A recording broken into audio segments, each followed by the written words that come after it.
Hola, hola, bienvenidos, bienvenidas a este episodio. Mi nombre es Jaciel Serrano Hernández y comenzamos con este podcast sobre federalismo.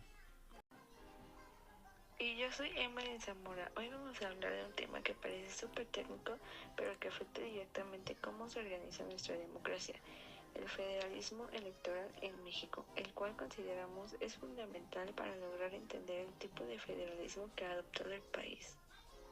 Exacto, vamos a explicar de forma sencilla qué es, cómo funciona en nuestro país, qué problemas tiene y además lo vamos a comparar con dos casos internacionales para entenderlo mejor. No obstante, es un problema más complejo de lo que puede ser, por eso nuestro propósito en este podcast es sintetizar lo aprendido y analizar en parte lo que se vive en la actualidad con una reforma electoral a los plurinominales. Para el caso de comparación, hemos elegido a Estados Unidos porque a pesar de que se cree que nuestro federalismo es una copia de este, ambos han construido modelos electorales casi opuestos.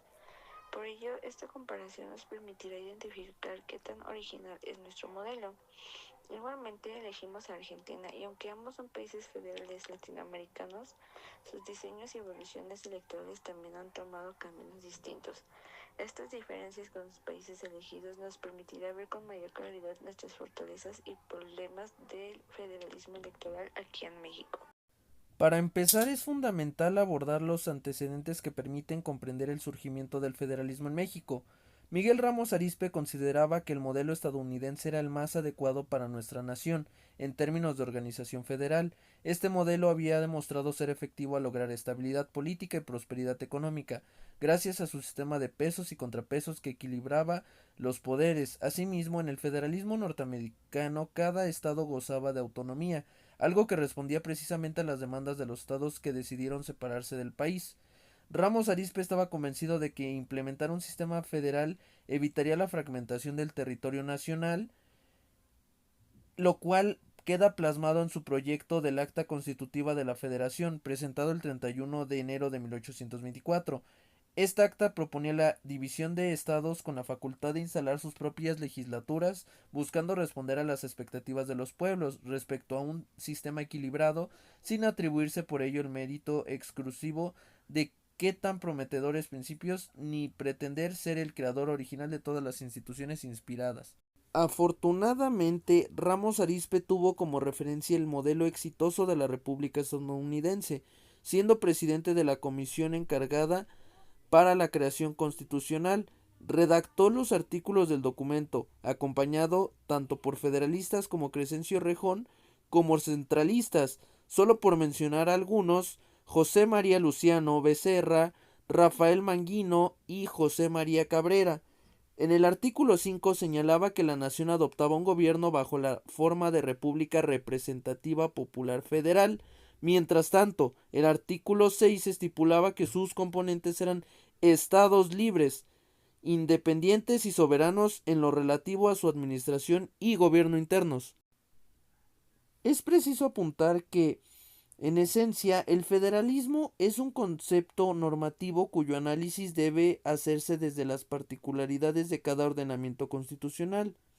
Para entender plenamente el marco del federalismo mexicano es imprescindible estudiar varios preceptos de la Constitución política que incluyen directa o indirectamente en su estructura. Esto incluye los procedimientos de controversias constitucionales establecidos en el artículo 105, fracción primera constitucional, así como las disposiciones sobre municipios en el artículo 115 y sus vínculos con las entidades federativas. Ahora bien, en la Constitución mexicana se reconoce a todas las entidades federativas bajo un estatuto jurídico común sin diferencias entre ellas, aunque cada entidad tiene margen dentro de los límites constitucionales federales para diseñar un marco de acción según su normativa local.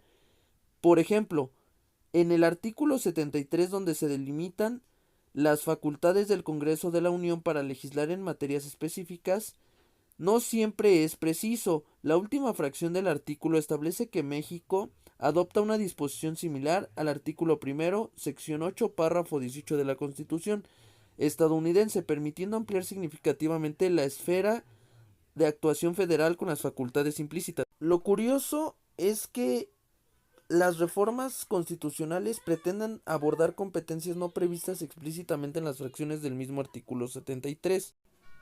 No obstante, el artículo 124 indica que las facultades no concedidas expresamente a los poderes federales se reservan a los estados, lo que les otorga una competencia residual teóricamente amplia. Sin embargo, esto genera un marco jurídicamente complejo donde coexisten normas que atribuyen competencias con aquellas que confieren poderes o protecciones legales. Estas disposiciones también prohíben expresamente a la federación y a los estados regular ciertas cosas en materias específicas, delimitando las posibilidades legales dentro del sistema federal mexicano. Con base en lo anterior, podemos dar cuenta que el federalismo suele explicarse a través de su origen histórico, y como bien explicó mi compañero, podemos notar que es un concepto amplio, el cual no se puede conceptualizar como un hecho general y universal, ya que depende del país y su tipo de organización política para definir el tipo de federalismo que adoptarán, lo cual va originando nuevos debates. Lo que sí podemos decir es que el federalismo busca evitar la concentración del poder a través de la autonomía regulada que la unidad nacional otorga a los estados. Además, esta organización política se caracteriza por la división de poderes a nivel federal, estatal y municipal, cada uno con sus propias competencias.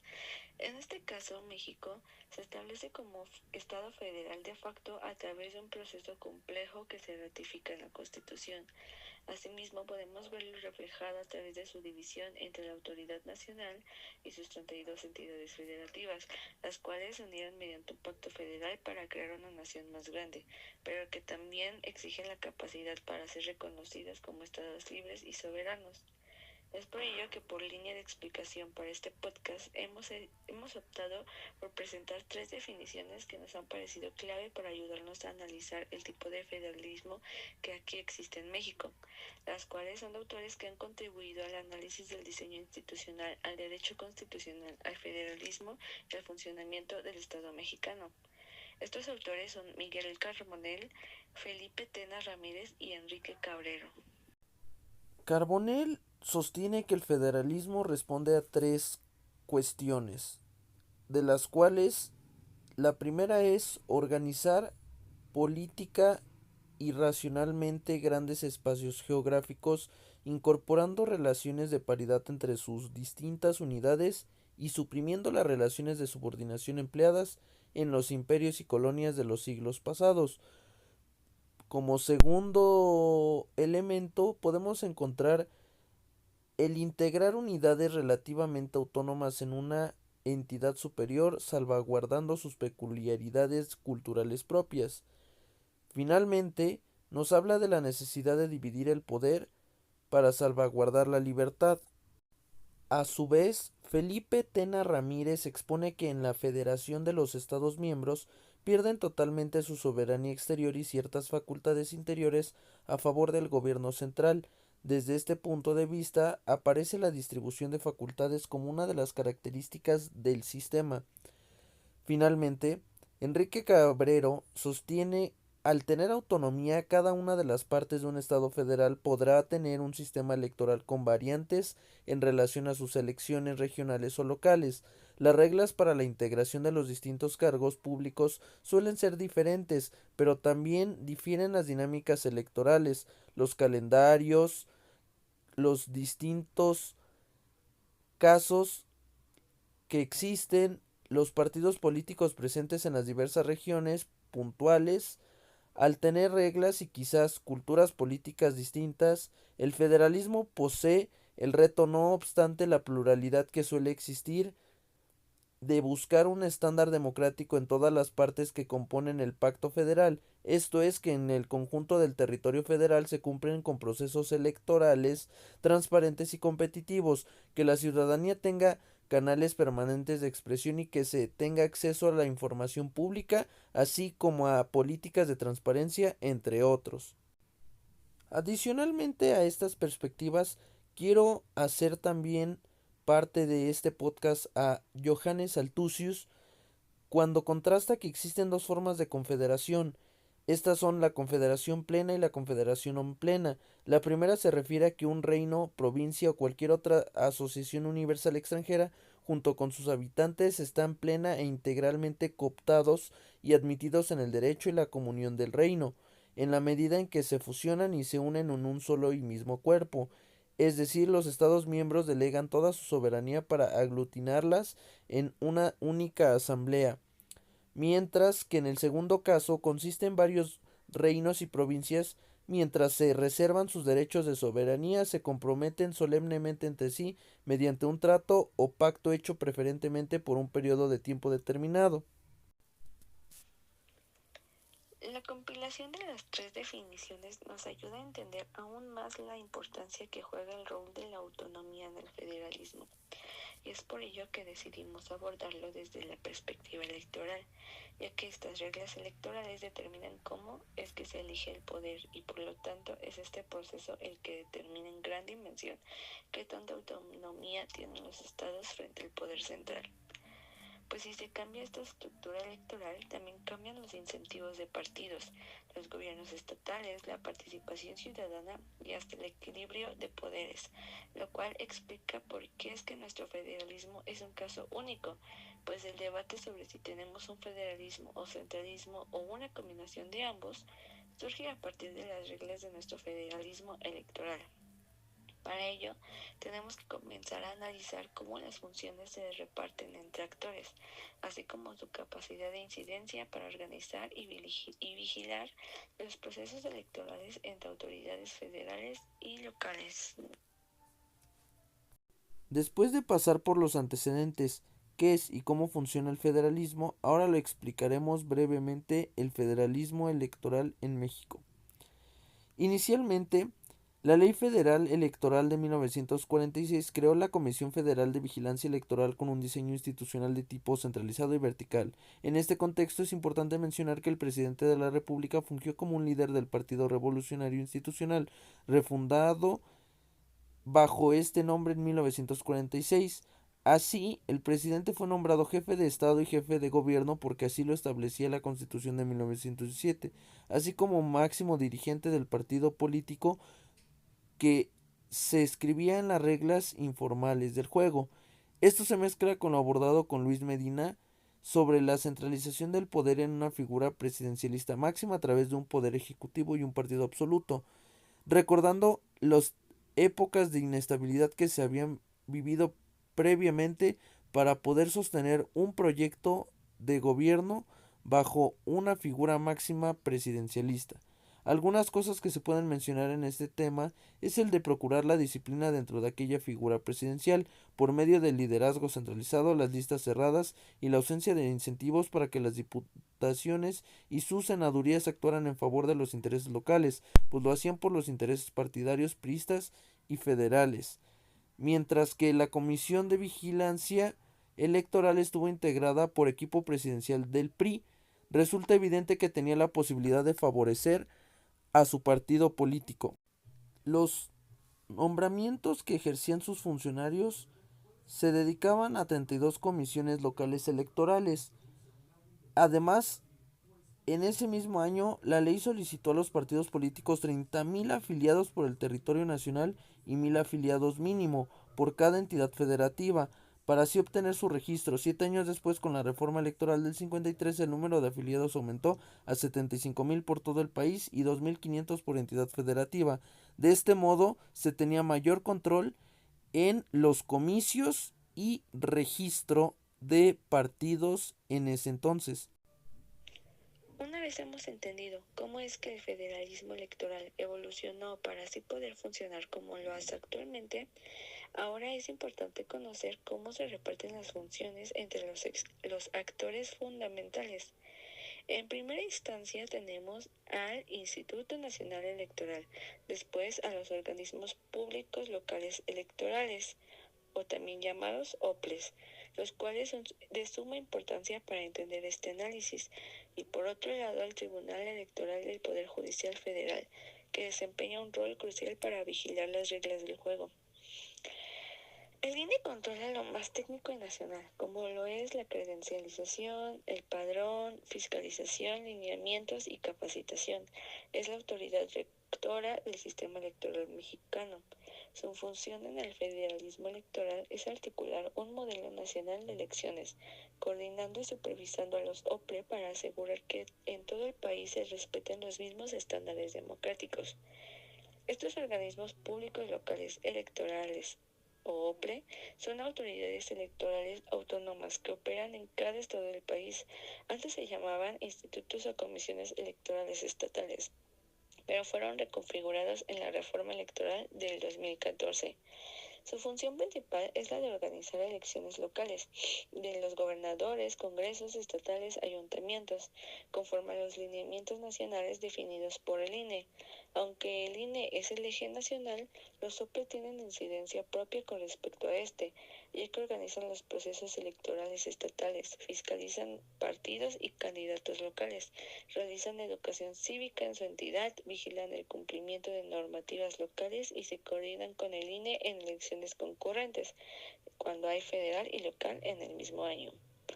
Es por ello que los OPLE son pieza fundamental para el federalismo, ya que dentro de un sistema cada vez más centralizado son instituciones estatales autónomas, y esto fortalece el principio del federalismo electoral, fomentando la autonomía en la organización de sus procesos democráticos.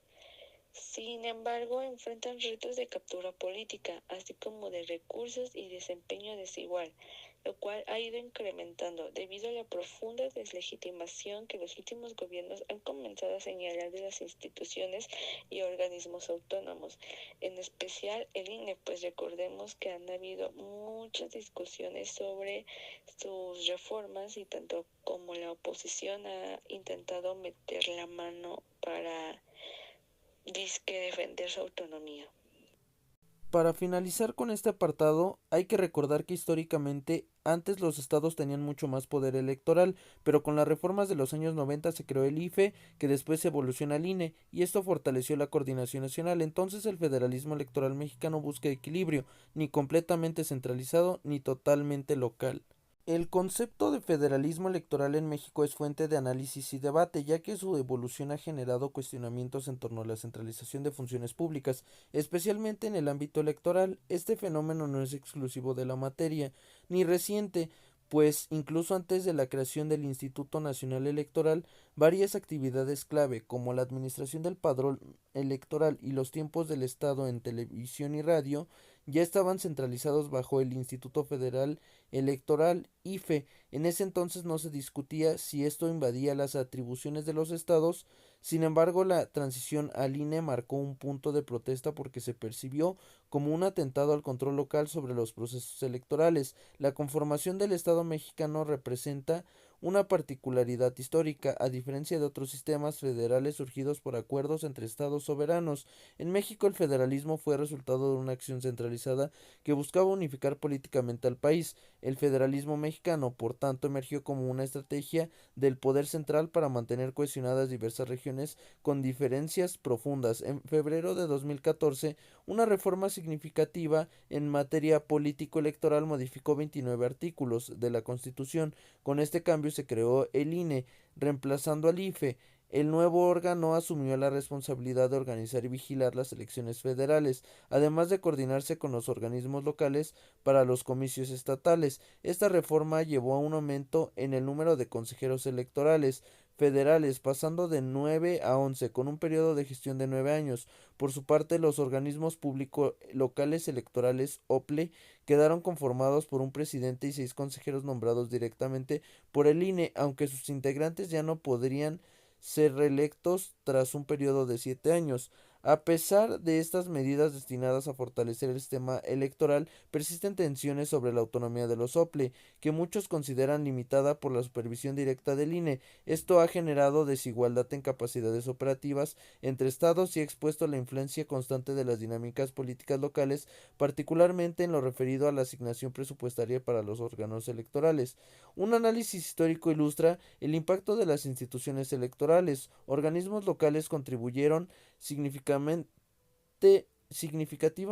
a hitos importantes como la alternancia política en Baja California en 1989 con Ernesto Rufo Appel, el primer gobernador estatal perteneciente a la oposición. Asimismo, al IFE se le atribuye haber gestionado adecuadamente las elecciones que llevaron al cambio político en el 2000. Sin embargo, también se observa que en entidades donde no ha existido alternancia gubernamental, las leyes electorales suelen modificarse para favorecer la permanencia en el poder. En contraste, aquellas con alternancia tienden a preservar regulaciones que perpetúan condiciones favorables para quienes dominan los procesos electorales. Este debate centralista tiene raíces profundas. Reformas clave como las de 1946, 1996 y 2007 fueron apuntalando un modelo que asignaba crecientes facultades al nivel federal.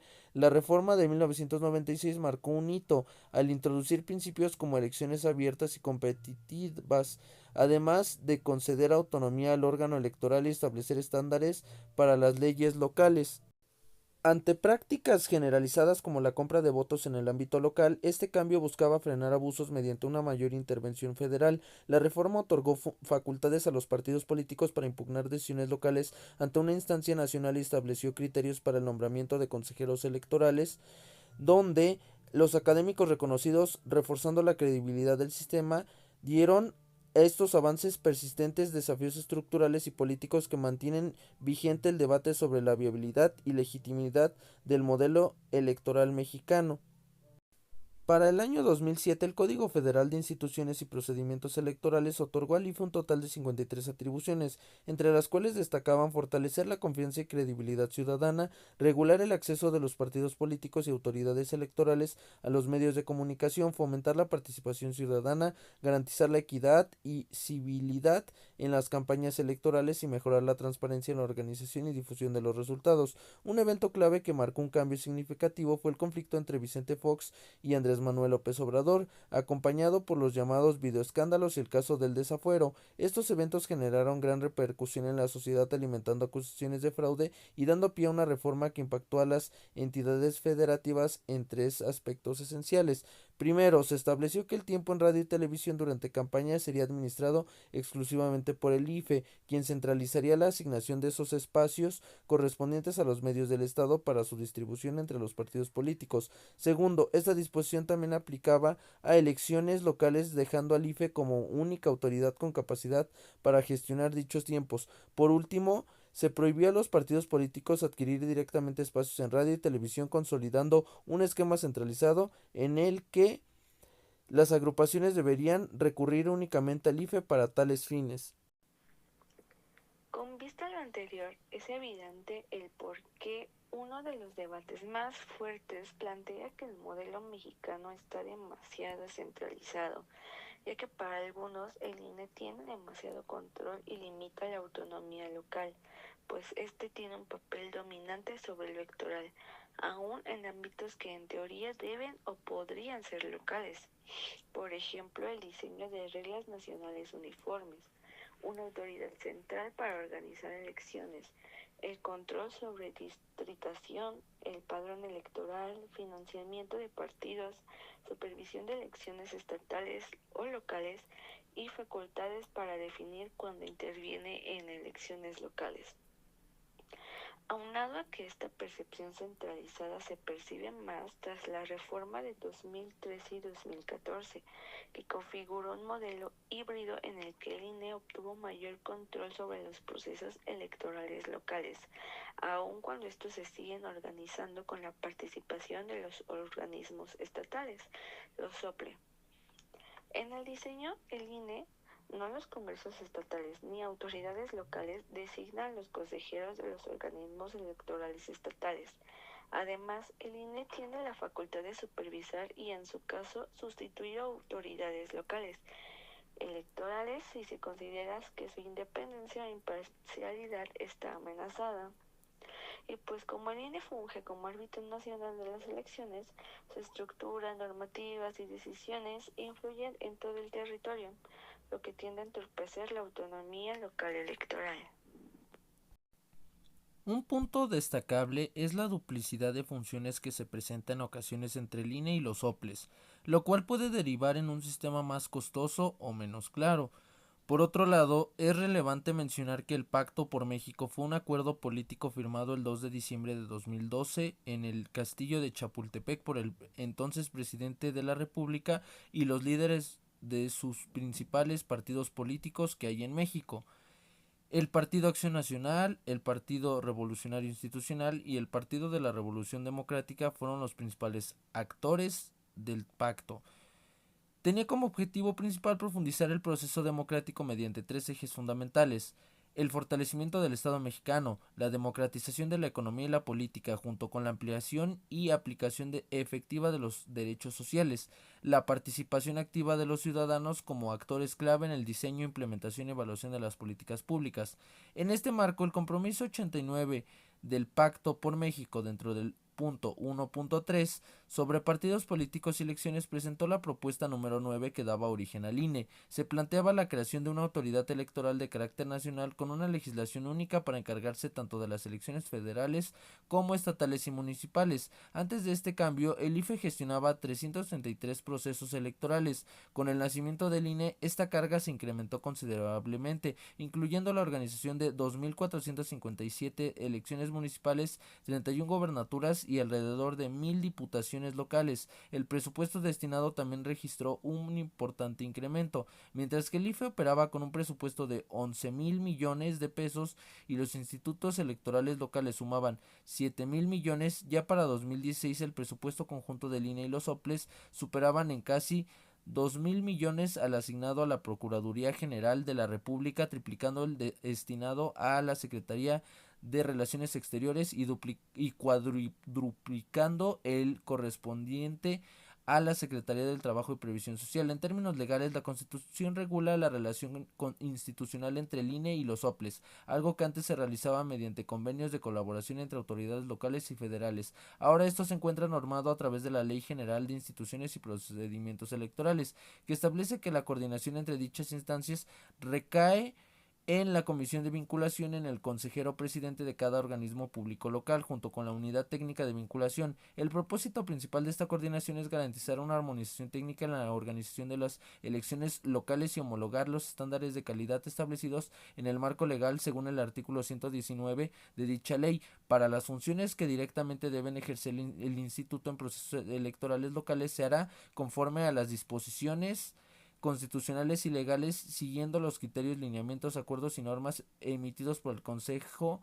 General. De esta manera, el INE tiene las facultades necesarias para actuar como autoridad rectora a nivel nacional en temas electorales, estableciendo criterios que orienten a los OPLES sin que esto implique una relación jerárquica o subordinada. La coordinación entre ambas instituciones debe basarse en un ejercicio sincronizado dentro del marco conceptual, jurídico y normativo establecido por la ley. Para comprender las ventajas y desventajas de nuestro federalismo electoral, como primer caso haremos la comparación con Estados Unidos, que es casi el extremo opuesto. Allá no existe un órgano nacional como el INE. Cada estado controla sus elecciones, deciden cómo registrar votantes, qué reglas aplican y cómo se cuentan los votos. Eso significa que hay 50 sistemas electorales distintos y cada uno es autónomo, es decir, su organización, reglamentación y ejecución de elecciones recae principalmente en las entidades estatales. En cambio, aquí en México sí tenemos una institución nacional que define los lineamientos electorales sobre la organización, supervisión y coordinación de las elecciones a nivel estatal y municipal.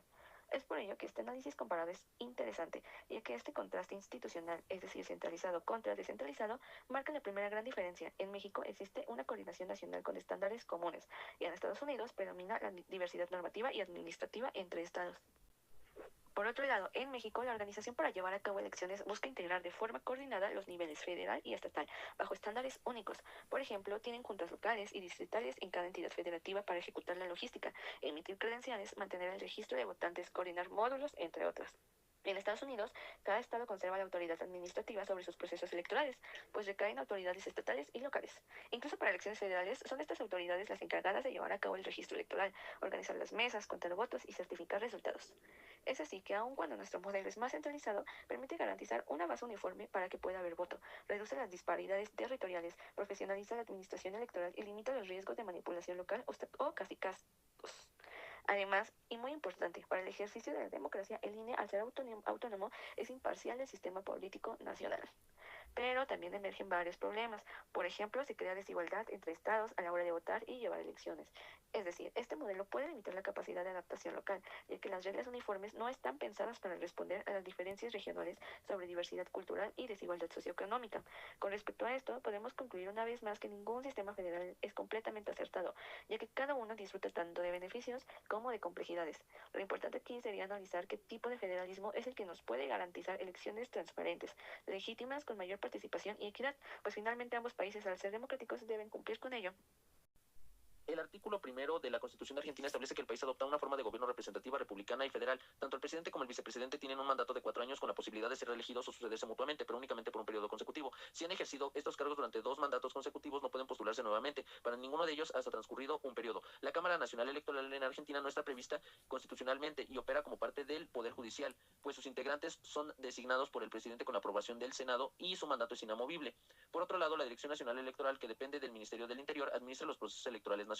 En este sistema, el gobierno organiza las elecciones bajo la supervisión de una comisión, lo que podría interpretarse como una jerarquía donde existe un órgano vigilante. La Cámara Nacional Electoral está conformada por 3 jueces que no deben haber ocupado cargos partidarios durante al menos 4 años antes de su designación. Además, esta Cámara nombra a 2 secretarios que deben cumplir los mismos requisitos establecidos para ser juez nacional de primera instancia y cuentan con igualdad jerárquica. La Cámara Nacional Electoral actúa como la autoridad principal en materia electoral en el país, resolviendo apelaciones sobre decisiones definitivas y conflictos relacionados con los jueces de primera instancia federal con competencia electoral. Asimismo, su jurisprudencia prevalece sobre las decisiones de las juntas electorales y otras instancias previstas en el artículo 303 del Código Procesal Civil y Comercial de la Nación, en comparación con México, donde el órgano electoral está constitucionalmente regulado y estructurado como un organismo autónomo fuera de los 3 poderes del Estado. En Argentina se presenta un modelo diferente. El órgano electoral argentino está subordinado al Poder Judicial ordinario, mientras que en México el Instituto Nacional Electoral, INE, es independiente y con consejeros que tienen un mandato de 9 años. En México la administración de las elecciones está en manos del INE, mientras que en Argentina es gestionada por el gobierno bajo una comisión, algo similar a lo que ocurría en México cuando el órgano electoral dependía de la Secretaría de Gobernación.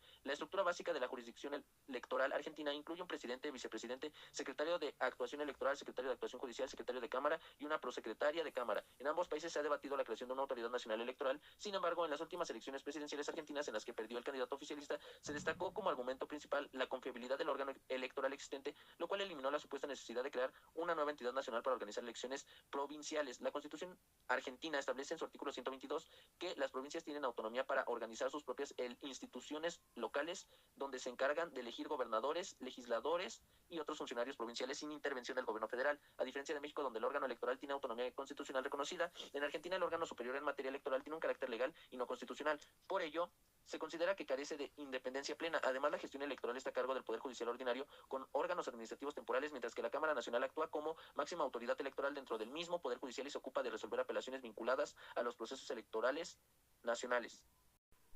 Finalmente, considero que el federalismo electoral mexicano funciona mejor de lo que muchos creen y que aun cuando ha tenido controversias políticas, nuestra institución electoral sigue siendo una de las mejores y más importantes organismos autónomos del país. Sin este organismo nacional encargado en materia electoral y sobre todo neutral, la democracia del país estaría débil y expuesta. A pesar del debate constante sobre su nivel de centralización, el modelo ha demostrado ser una herramienta efectiva para garantizar elecciones más equitativas, imparciales y organizadas profesionalmente en todo el país. Su rol ha sido fundamental para generar confianza ciudadana en la legitimación de las elecciones, lo cual debe reconocerse, pues a diferencia de muchos países tanto latinoamericanos como europeos, nuestra institución electoral no ha sufrido de acusaciones graves, claro está después de la reforma que le otorgó autonomía, sobre elecciones fraudulentas. Claro que tiene sus deficiencias que surgen de este mismo centralismo electoral, lo cual se refleja en las elecciones locales o disputas de poder político. Igualmente, el reto de este modelo, creo yo, radica en encontrar un equilibrio más justo de este control nacional y autonomía estatal. Los OPLE, si bien cumplen una función clave en el ámbito territorial y garantizan que las elecciones se adapten a la realidad local, siguen siendo instituciones limitadas en capacidades, recursos y margen de decisión frente a la presencia predominante del INE. Más que eliminar su papel o concentrar aún más el poder en el nivel federal, coincido con quienes consideran que se debe apostar por fortalecer a los OPLE, dándoles profesionalización permanente, mayor presupuesto, mejores herramientas técnicas y plena garantía de independencia frente a los gobiernos estatales. Avanzar hacia un federalismo electoral que combine coordinación nacional y autonomía local efectiva permitiría no solo conservar los logros democráticos alcanzados, sino también atender la enorme diversidad territorial, social y cultural del país. Por lo tanto, el desafío de México no consiste en desmontar lo construido, sino en perfeccionar el modelo, menos dependencia, más colaboración, menos asimetrías y más fortalecimiento institucional. Un federalismo electoral no debe elegir entre nación-estados, sino garantizar que ambos trabajen para que cada voto cuente y que la democracia se viva con la misma calidad en cualquier rincón del país. Es importante comprender que la reforma electoral planteada para 2026, pero que tuvo inicio la discusión en 2025, contempla diversos cambios significativos. La presidenta se refiere, entre otros aspectos, a cuestiones presupuestarias como uno de los principales argumentos para avanzar en esta iniciativa, señalando que el presupuesto del INE y el costo de las elecciones resultan demasiado elevados y propone, además, reducir el financiamiento de los partidos políticos. Asimismo, introduce la idea de un esquema que le permita a la representación de las minorías sin recurrir a las listas plurinominales. También sugiere que el órgano electoral asuma mayores responsabilidades, como la realización de más consultas ciudadanas. Uno de los ejes centrales de la reforma es la eliminación de las diputaciones y senadurías plurinominales. Si bien este cambio podría no ser recibido por algunos partidos y sus aliados, pues se pretende que todos los representantes lleguen al Congreso a través del voto directo. Esto implicaría sustituir las listas cerradas y bloqueadas por una representación territorial directa basada en los resultados electorales. La Comisión Presidencial encargada de esta reforma tiene como misión no solo evaluar el estado actual del modelo electoral y de los partidos políticos, sino también diseñar un sistema que integre a legisladores, académicos, expertos y ciudadanos,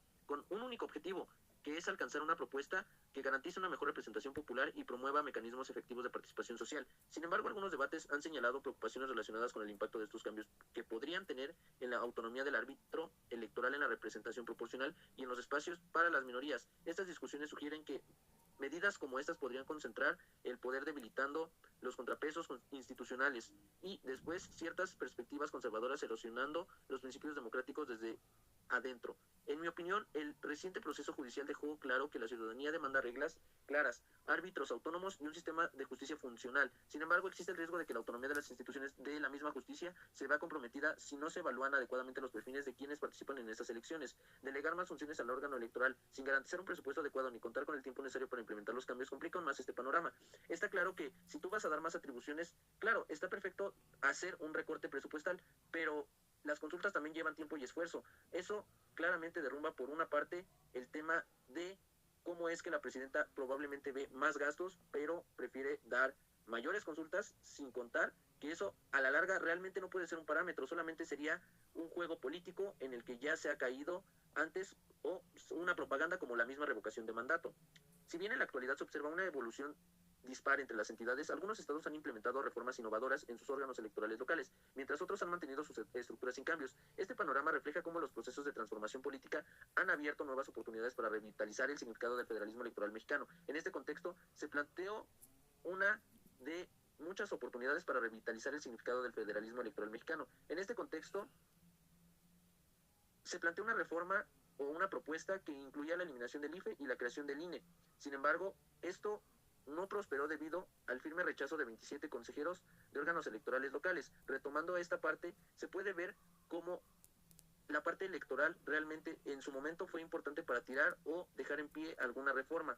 Sin embargo, sus competencias y soluciones como instancias responsables a nivel estatal no son capaces de llegar a acuerdos que permitan mantener un equilibrio. Asimismo, el tema de plurinominales, con realmente una pregunta: ¿existirán contrapesos y se buscará abrir más espacios o solamente se permitirá a quienes ellos consideren son esos personajes que realmente den por sentado una democracia, entre comillas, dispar? Esperamos que haya sido claro y que la comparación con Estados Unidos y Argentina les ayudará a entender mejor el tema. Yo me despido. No solo que hayas entendido, sino te haya dejado alguna pregunta para que tú después puedas también investigar sobre el federalismo electoral o cualquier otro tipo de federalismo. Por mi parte, fue un gusto que nos hayas acompañado y nos hayas escuchado. De antemano, que tengas un excelente día, tarde, noche y sobre todo que la pases muy bien en este mes de diciembre. Nos estaremos escuchando en el siguiente episodio. Buenas noches y hasta luego.